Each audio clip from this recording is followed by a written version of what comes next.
r/nosleep. Hosted by you/PappyStrangeLife. There was a board of secrets at my college. Someone's secret is they killed me, and now I have a secret, too. I've lived a strange life. And there's a sinister and very singular reason why. But we'll get to that in another story. This one begins in 2010. I was a senior at a massive public university. The campus was always alive and buzzing, its own city, teeming with life. Every time I looked down from an upper floor, I thought we looked like a beehive, infinitely humming along, never resting. I had been accepted to law school and graduation was looming. On paper, life was good. Reality was much darker. I knew even then. Something was off. Wrong. I had been through so much in life, but this felt different. I could sense my health slipping away. The vitality in me felt like it was being drained in a slow trickle, just enough so I could really feel the thirst. The worst part, at least back then, was the infinite exhaustion.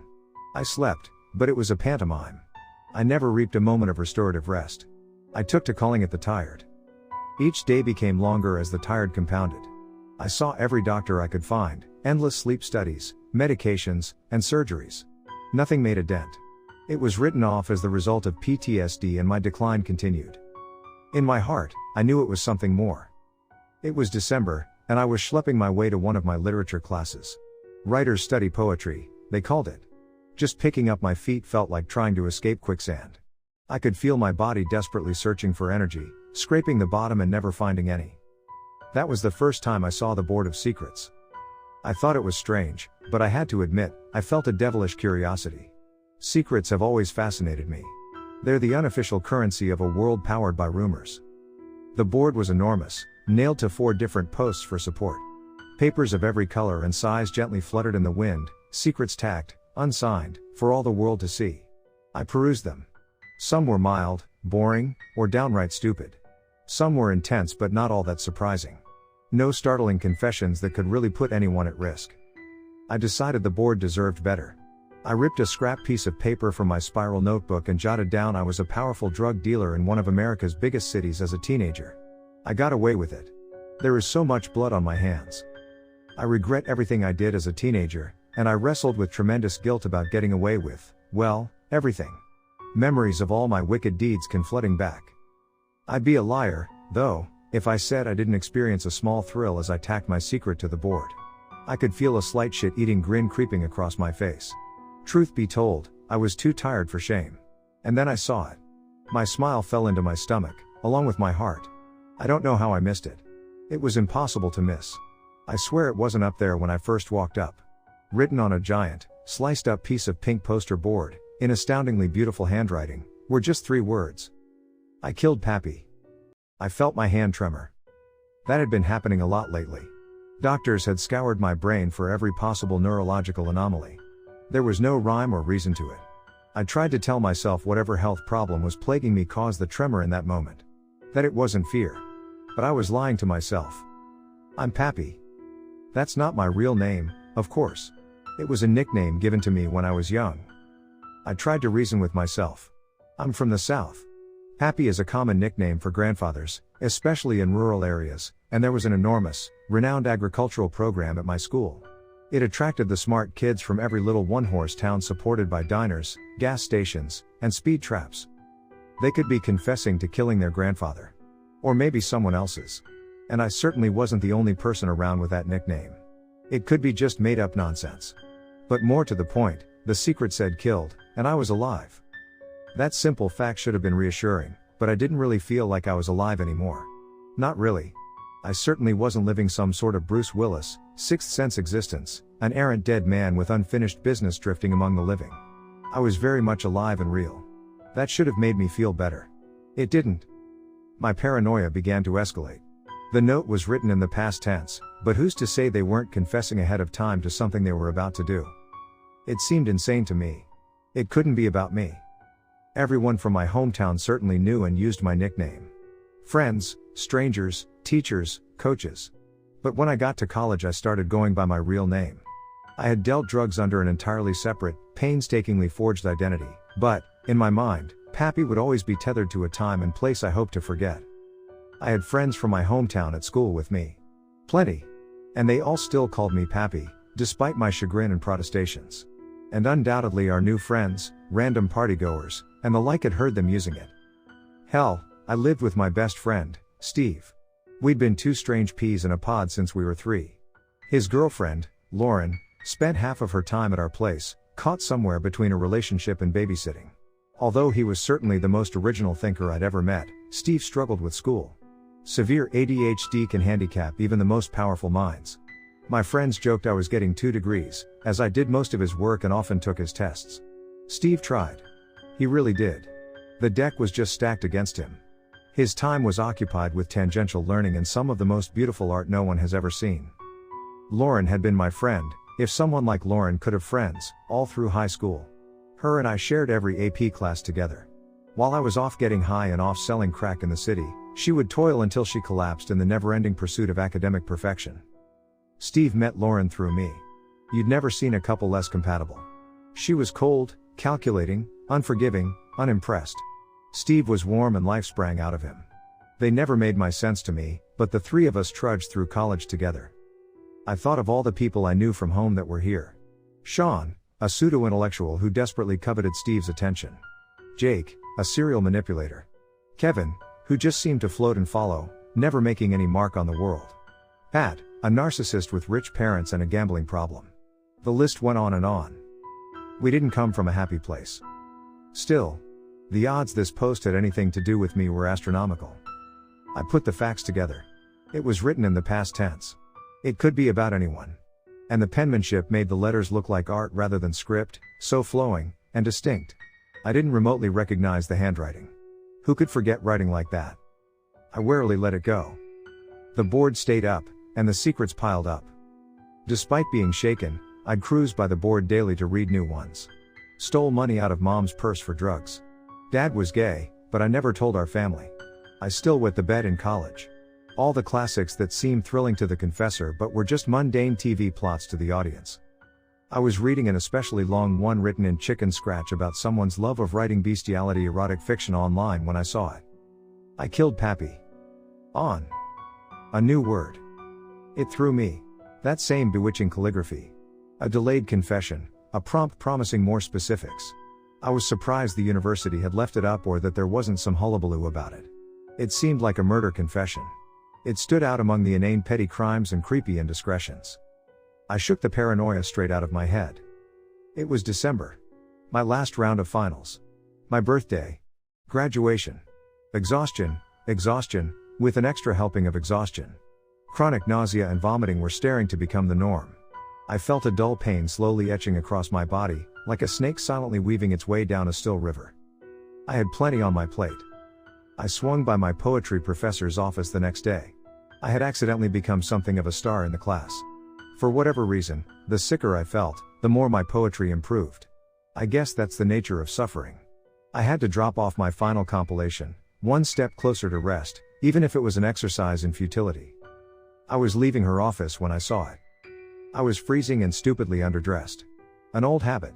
I was trying to run to stay warm and get to the campus bus quickly. I was athletic but I felt like I was trying to swim through jello. The tired. I came a screeching halt as I passed the board. I killed Pappy. On. December. Another new word. The confession was growing, morphing, becoming more specific. Was I right? Maybe someone was confessing in the past tense to something that would later become true. Fear crept up my spine. I put the pieces together. I was Pappy. It was December. The confession was slowly growing. Someone I knew could be writing it, watching me, hoping to torture me. Or planning to kill me. Maybe both. Or it was all in my head. It could just be nonsense. I sat there, staring at the elegantly written confession, and realized I was too tired to care in that moment. I went home. I tried not to think about it. But I became increasingly suspicious of all my friends. I stopped talking to everyone but Steve and Lauren. Steve, for all his wild intelligence, didn't have a devious bone in his body. He was a golden retriever who just happened to have a fascination with quantum physics and symbolic logic. Lauren, despite her frigid ways, was the busiest person I knew, blunt and cruel to your face. They felt safe. I hadn't told Steve or Lauren what I saw on the board. They rarely went to that part of campus, and if they saw something, they never mentioned anything. I wanted to tell someone, but it seemed silly. Delusional. When my paranoia finally started to overwhelm me, I told Steve. It was late at night on the 17th. We were a few beers deep watching some random indie movie instead of studying, and I just blurted it out. I figured I would only tell him. I assumed he'd reassure me. He might be irresponsible with the attention span of a coked out squirrel, but he undoubtedly had the highest IQ of anyone I'd ever known. He was just always being measured by the wrong yardstick. Unfortunately, I forgot about how wild his imagination could be. He wanted to see it then, right then. He came up with all sorts of theories linked to my past. Steve was the only one who truly knew the depth and depravity of my transgressions. No censorship, no omissions. No secrets between us. His mind was working at a mile a minute, darting like a desperate gazelle as the nipping lion closed in. So we headed to the school. My hands were freezing as we walked into the howling wind toward the board. Despite having the opposite reaction I'd hoped, his random theorizing surprisingly brought me comfort. It was easier to argue he was wrong than face my own mind.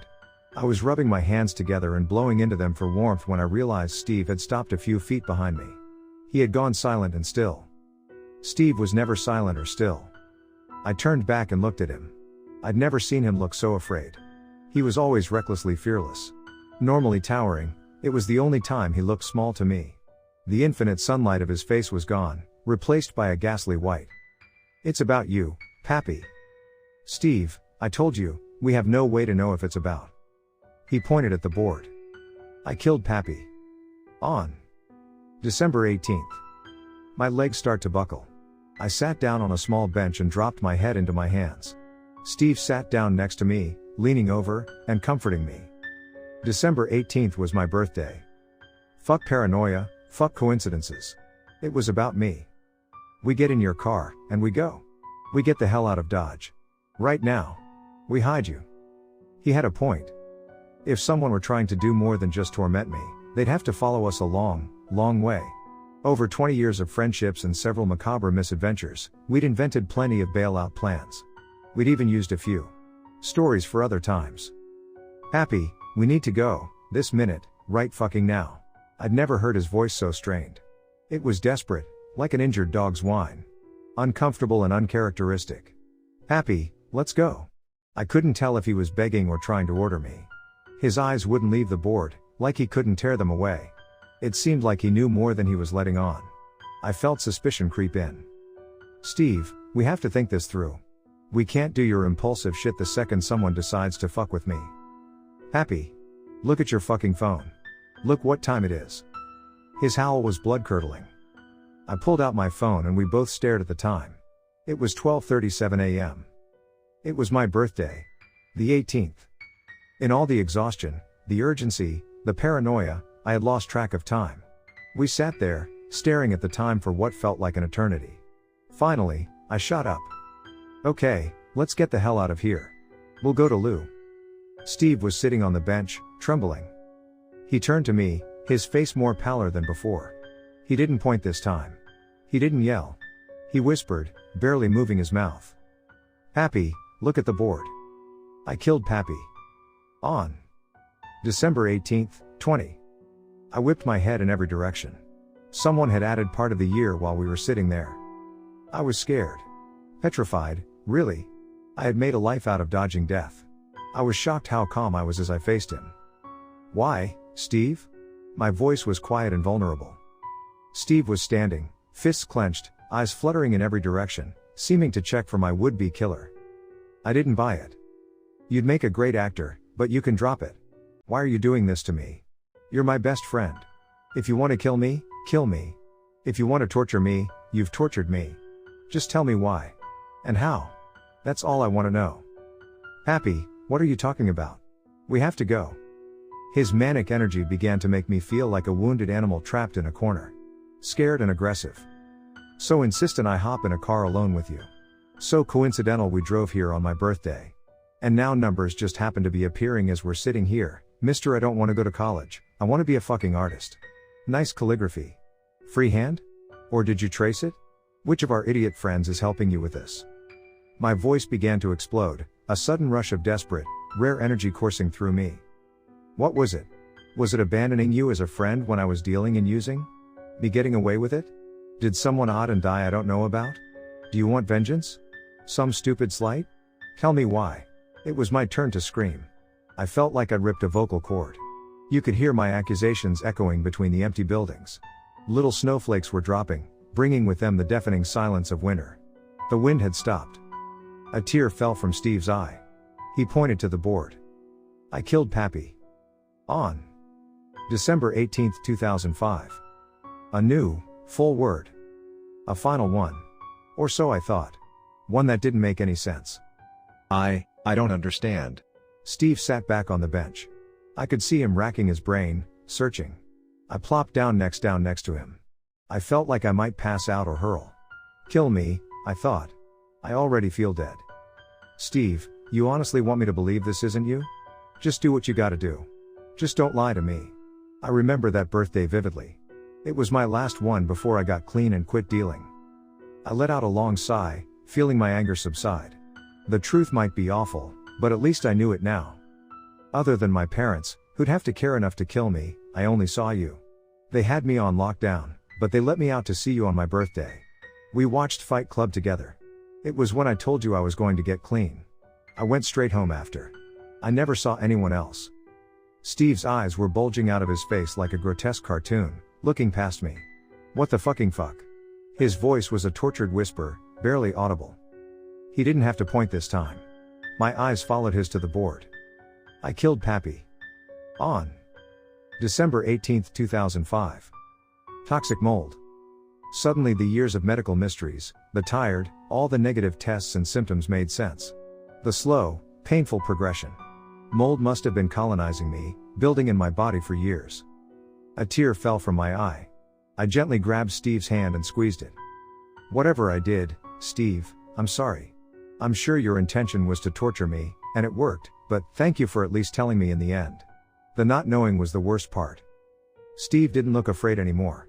He looked enraged. Full of fury. I figured whatever maelstrom of resentment, whatever deep well of brooding hate he nursed within, was about to be unleashed on me. I deserved it. I decided then and there, regardless of what he'd done, I loved him. I wouldn't hurt him or take this from him. Come out, you ruthless monster. I know it's you. I'll kill you for this. I don't care if it takes my whole life, you'll be spitting up blood. Like Job wailing at God, Steve was screaming, raging into the empty night. Steve, what? Pappy. That is my writing. I looked up at him and smiled meekly. It's okay. Really? If you can, just tell me why. I'll always love you, man, and I don't care what you've done. You're my best friend. If you did this, I deserve this. It's my writing, but I didn't do this. I didn't write that. His fists were balled so tightly they were red as hellfire from all the pooled up blood. I don't understand. When I lost you, I threw myself into drawing. It helped me cope. I started practicing with words, making my own fonts. It reminded me of when we were young. I would draw and you would doodle all the titles to your poems and stories with different stylings. I suppose it was a way to connect with the best friend I thought I'd lost. That handwriting up there, I designed it. Took forever. But I didn't write those words. And I have nothing to do with this. But I'm going to kill her for it. Her? Someone got the font from my notebooks. Pappy, we weren't alone on your birthday, remember? My blood went cold. He was right. Lauren was there. I told her you were talking about getting clean. She said you couldn't come over unless she was there. She said she didn't trust you or my judgment. She cooked you a cheeseburger. I felt like the world was plummeting around me. I remember now. She kept pushing and pushing me to eat it. Kept going on about how I looked hollow from the drugs and not eating. I never really thought about it because I was so focused on getting clean, but that level of compassion was, unlike her. That's how she got me. Steve was silently sobbing. This is my fault. I sat and put my arm around him. It isn't, Steve. This isn't on you. He shook his head violently, rejecting the notion.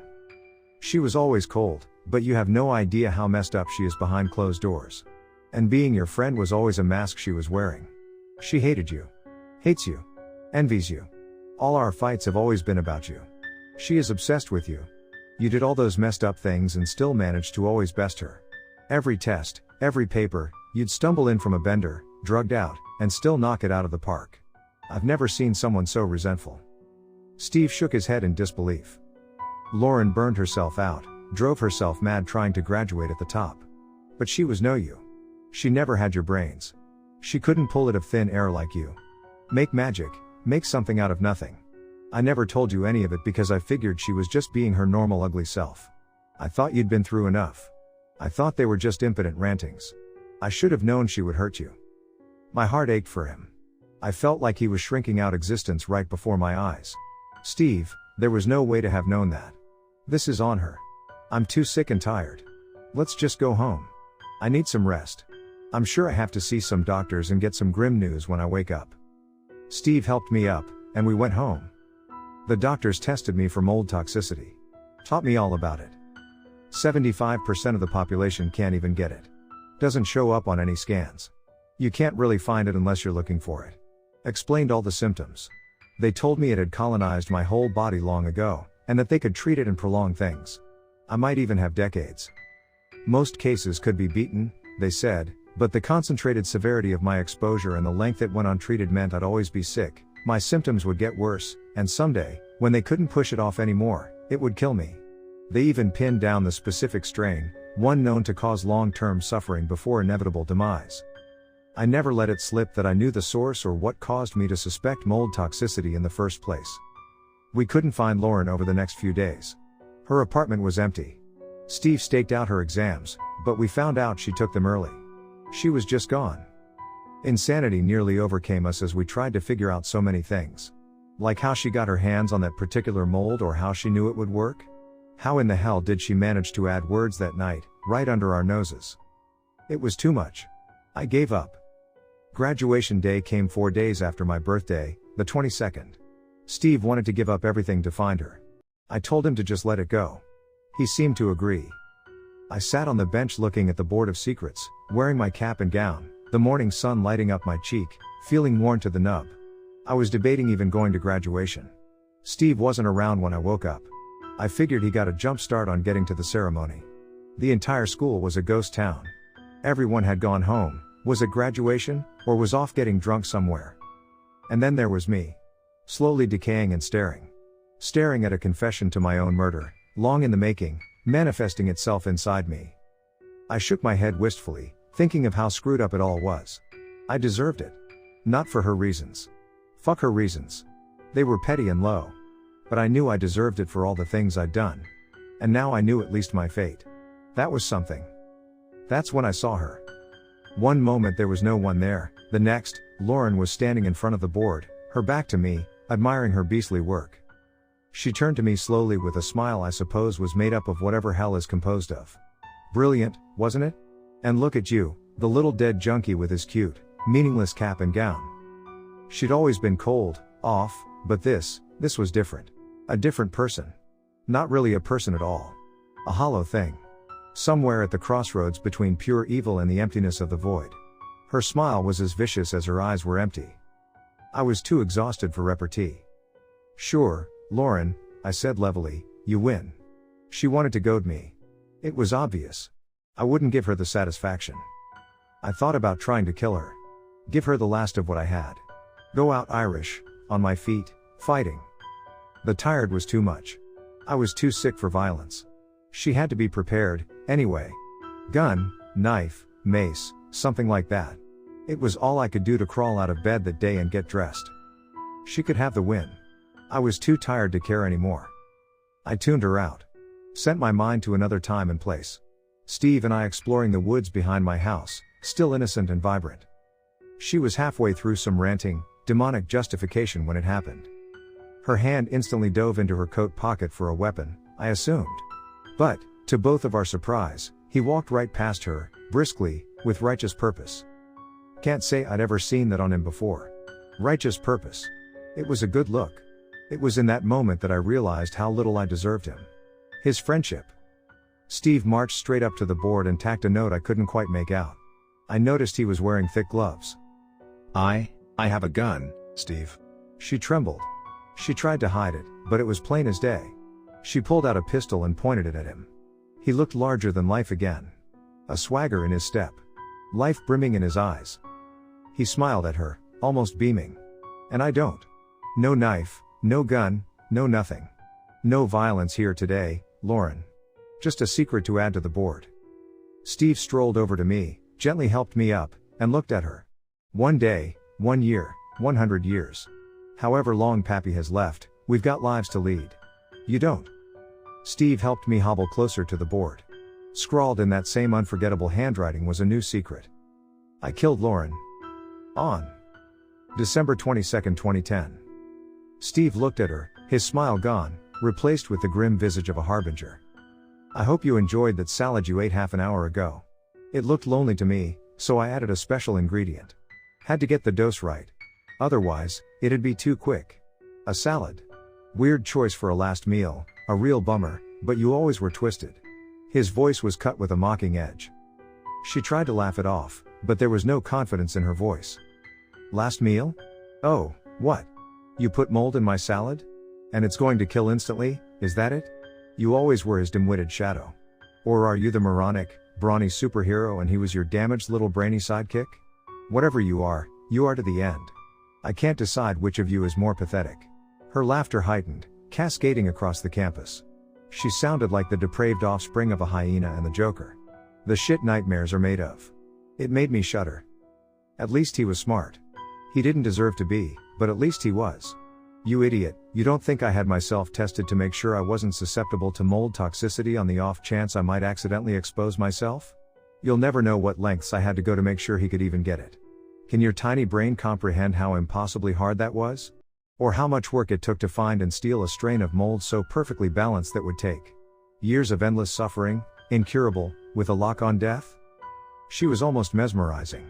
You couldn't tell if she was rambling to us, herself, or the pale blue sky. Maybe all three.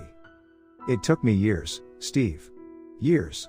The planning, the preparation, the obsession, the dedication it took to earn this moment. Keeping you close to me. Do you think I wanted to be with you? A nothing like you? It took everything to pull this off.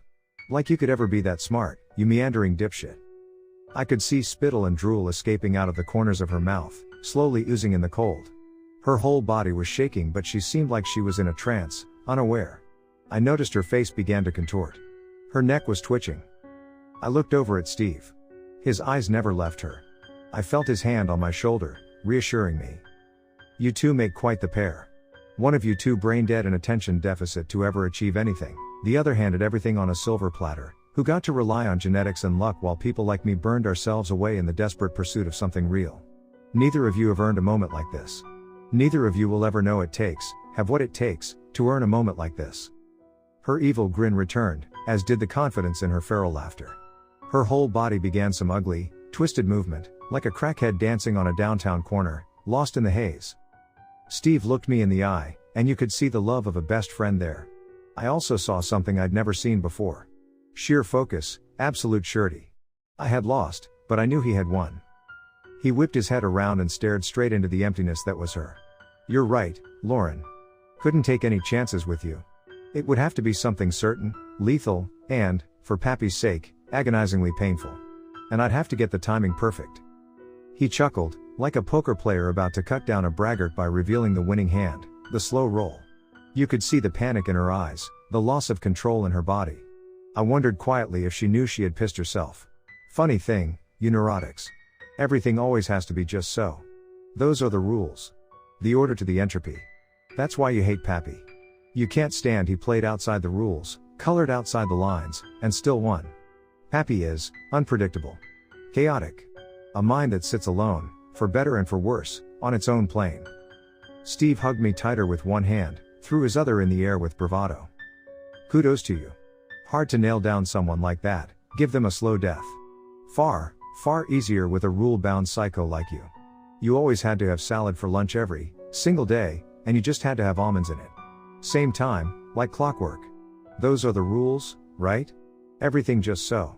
No deviations allowed. Luckily, almonds happen mask the taste perfectly. Steve's voice rose, louder and louder, each syllable seeming to wrench her body. You see, Lauren, a nothing like me understands you both. I found your evil ass yesterday. I knew you'd stick around. I know you. All of this would be pointless if you couldn't watch the end. You'd want to revel in it, like a pig in shit. So predictable. Steve glared into her with utter revile. Gave me a chance to set things even. Broke in and stole a little something from the chem. Lab last night. Killed all the cameras there, and in this area, too. Destroyed all the footage from the last few weeks. Always wore a mask, kept my gloves on. Easy enough to follow you, figure out what you were up to, slip a little something in your salad while your back was turned. Take the bullets out of that gun I gave you a while back. Shame you never practiced with it. You might have noticed the difference in the weight when the clip and chamber are empty. Steve blew out a long, dramatic sigh. Pappy, well, he's complicated. Who knows what he'll do at any given moment. See, you need a long con for a mind like his. You? Well, you're simple. Warped, but pedestrian. You only took a day. Guess I didn't earn mine. Guess I didn't need to. Steve's smile shifted to something gleeful, something awful, something joyous, something primal. Oh, shit, Pappy, hold on, I forgot a word. Steve dropped his arm from around my shoulder, sauntered up the board, and scrawled, in that haunting handwriting I'll never forget in perfect freehand, a single word. Lauren's mouth hung open, like a victim sucking a deep, last breath as the pillow came swooping in. Steve ambled over to me, put my arm around his shoulders, threw his arm around mine, and gave one last retort. I guess I have a secret now, too. I guess Pappy and I both do. I let out my first real laugh in months. My voice, a raspy, sickly whisper, came out all the same. When the mold gets me, Lauren, I'll see you in hell. It's where we're both headed for the things we've done. Keep a cozy spot for me. Because on that day, it will be my turn, and I have some ideas brewing. Don't worry, we'll have eternity. I'll earn mine. I promise. Steve and I turned, arm in arm, and walked away forever. Away from the Board of Secrets, from that school, from Lauren, from that time and place. We could hear her trying to scream behind us, but it all came out in bubbling gargles. The dry firing of a barren clip as she pulled a useless trigger at our backs. We heard the empty gun hit the ground, and after a few steps, her body followed suit. I looked back one last time, to see her just like me, a living, suffering corpse, something awful blossoming inside. She was writhing, foaming at the mouth while her hands grasped and clutched the air, catching the nothingness. Her eyes were pure ivory as her entire body convulsed, bones snapping loudly like crunched twigs as the silent snow began to fall and canopy the world in white. Desperate. Tortured. Leaking on the ground, just below the board. One last look at Steve's secret, our secret. The final word. I killed Lauren. On December 22, 2010. Cyanide. Posted by you/PappyStrangeLife. Slither. Sometimes a monster is your only friend. I found it endlessly annoying how they kept trying to personify addiction as a monster. The rehabs, the halfway houses, AA, nah. Everyone in recovery desperately trying to frame pain as anything more than it was. Addiction rips up your soul, feasts on your flesh, drains your life force, and infects the world around you. I found that wildly unfair to monsters. Sometimes monsters protect you. It was 2006, and I loathed Florida. I was stuck in a grimy, run-down halfway house in a shitty neighborhood in the Sunshine State. The shit-stained state, my roommate Devin, who rarely spoke, called it. I was far from home and had been in 3 consecutive rehabs. Now I was stuck in this hellhole run by drugged-out conmen because it was cheap, and I had nowhere else to turn. So far from home, a year clean. 4 of us lived in a rundown shack in a cul-de-sac abutting a train track. The litter and graffiti were only offset by the majesty of the track not 10 feet from us, surrounded by a small, decrepit forest. I didn't think much of it at the time. Why were the trees dying? It was nothing but rain and sunshine, rain and sunshine, rain and sunshine. I wasn't concerned with minutiae, or really anything outside my own predicament. Every thought was consumed with figuring out a way to get home. Maybe I should have been concerned.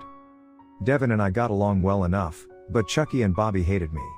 They were 2 Boston meatheads recently paroled after a 10-year bid for cocaine trafficking. Aggressive psychopaths who worked as bellhops by day and shot steroids into each other's asses by night. They were pure id. It's not like anyone drug tested us or bothered to check in on us. They just took what little money we had. It was my mouth they hated from the get-go. I ran it recklessly. Chucky and Bobby could hardly stand the sight of me. The days progressively turned sour, the air feeling a little more electric with the tension of implied threats and cold glares, which invariably warped into castigations and outright violence. I remember the first time I saw it. I was absolutely convinced my housemates had slipped me some hallucinogen, that I had to be tripping balls. I didn't want to be near Chucky or Bobby, so I was walking the train track, trying to avoid the used needles and loose nails, when I saw Slither for the first time. Slither. The name came to me instantly, like it had been buried within the recesses of morbid place in my mind I wasn't supposed to find. It wasn't creative. Terror doesn't inspire creativity. Fear hands the reins over to your animal brain, and the animal brain calls it like it sees it. Slither looked like Salvador Dalí had done an absurd amount of LSD and tried to paint a ghostly worm. About 7 feet long, its entire form was bulbous, pulsating, and hairless. A sheer, luminous white, like a fresh paint of coat on the wall of a mental ward, covered its body. 2 tiny, beady black eyes protruded from the front, at least a foot separating them. Slither didn't have a mouth, at least not one I could see. 4 legs darted up and down from random points on its torso, angled, like a grasshopper's. I honestly don't know what they were for. It didn't walk. It slithered on its belly like a snake, only at far wider and more dramatic angles. I was reminded of how a sidewinder moves, somehow simultaneously rhythmic yet with extreme left and right jerky motions. Slither was impossibly fast. It had to weigh hundreds of pounds yet wiggled like a weightless grubworm flying across the driveway for the safety of the grass. I stood, frozen. My brain could not seem to process the speed and silence of its approach. How was gravel not flying anywhere? How was it making no noise? And why did its tiny eyes look so desperate? It felt like God had pushed the mute button on the world while he went to grab some popcorn to really enjoy this creature feature. God. I grew up in the church. I never cared much for religion, and I had trouble swallowing most of the concepts. But I prayed, privately. Despite my doubt, I couldn't shake the feeling there was more to this story than what was in front of the curtain. I figured I was wrong, but it helped me get through the darkness. Getting clean, I found myself praying and more. No atheists in a foxhole. I just needed to feel like someone was there, in my corner, having my back. Friends and family had disappeared. Intellectual honesty be damned. And I don't mind admitting my brain flashed some jumbled prayer before I bolted. I cut through the woods, shredding my arms on random thorny protrusions. I could feel Slither just behind my footfalls, a strange warmth pulsating out of it. I couldn't help it. I had to look back. When I emerged from the woods onto our street, I turned around. Peering through the tree line, I could see Slither had never entered the woods. It had stopped where the tracks met the patch of dying forest. I could just make out its little dark eyes. I expected to see hunger in them, anger, animalism. I couldn't tell you how, but they almost looked desperate, pleading to me. I saw one of our neighbors on his stoop. Chicken Joe. Never introduced himself as Joe. Always Chicken Joe. If you asked about it, he'd ball up a fist, take one step forward, and menacingly tell you no to worry about it. A strange lot for strange times. The gear on his dirty patio table told me he was riding the dragon and feeling comfortably numb. A dirty needle, some cotton, a rubber tube. I didn't care. I dragged him up, muttering some incoherent complaint in his stupor. Chicken. Chicken. I slapped him hard. A small shimmer of lucidity spread across his patchy face. Do you see it? I pointed through the trees at Slither, resting on the train tracks, its swollen body heaving up and down. See what, Pappy? The giant fucking white devil worm, chicken. He looked at me with pity and said, man, you need to cut back on them drugs. I rolled my eyes and slunk back to my house, looking over my shoulder the entire time. I worked late the next day and Bobby was in a roid rage when I returned home. Screaming about me leaving a plate out too long, Devin freaking him out with his silence, someone stealing his protein bars, anything his addled mind could hold on to. That was my cue. Exit stage left, pursued by a hulking junkie. I crept through the woods silently, taking care to not add to the myriad of scratches running up and down my bare arms. The Florida sun drenched my face, the air so thick with humidity you could slice it up and spread it on bread. I had to know. I did my best to tiptoe to the train tracks. With each crunch of gravel under my feet, I winced, expecting some pale hellworm to come ripping towards me at breakneck speed. Nothing. I stood there silently, noticing the trees seemed to die a little overnight, each branch sagging and browning. It had rained last night, but this patchwork forest looked starved. The explosion of motion in my periphery set off alarm bells in a primal place, like a prehistoric hunter sensing predatory eyes in the deep dark. I was entranced for a moment by just how pronounced its slither was. Its tail end whipped so far left and right you'd expect its bones, if it had any, to just snap. That dance would continue up its body, a mesmerizing, flailing motion. The horrible wriggle of an demon earthworm. This time, I was off the block a lot quicker, plunging through the forest, feeling thorns mutilate my skin. I stopped at the edge of cul-de-sac, hands on my knees, panting, and staring through the trees. Slither sat, its body heaving, at the edge of the woods, just on the tracks. Its eyes bore holes into me. This time, I felt like they were begging me. At first, I thought it was hungry, and I was a meal that just kept tempting it. But there was something else there. Like a toddler who needed to relay an emergency, all the franticness of emotion but none of the necessary language. What the fuck are you doing, fucktard? Take stupidity, add redundancy, which meant Chucky was behind me. Looking at this fucked up monster on the track. I pointed to where Slither rested. You're one stupid little crackhead. There ain't shit there. Give me $20. I looked at Chucky, twice my size, eyes and arms bulging like a bad Batman villain. Fuck you. Chucky slammed me in the stomach.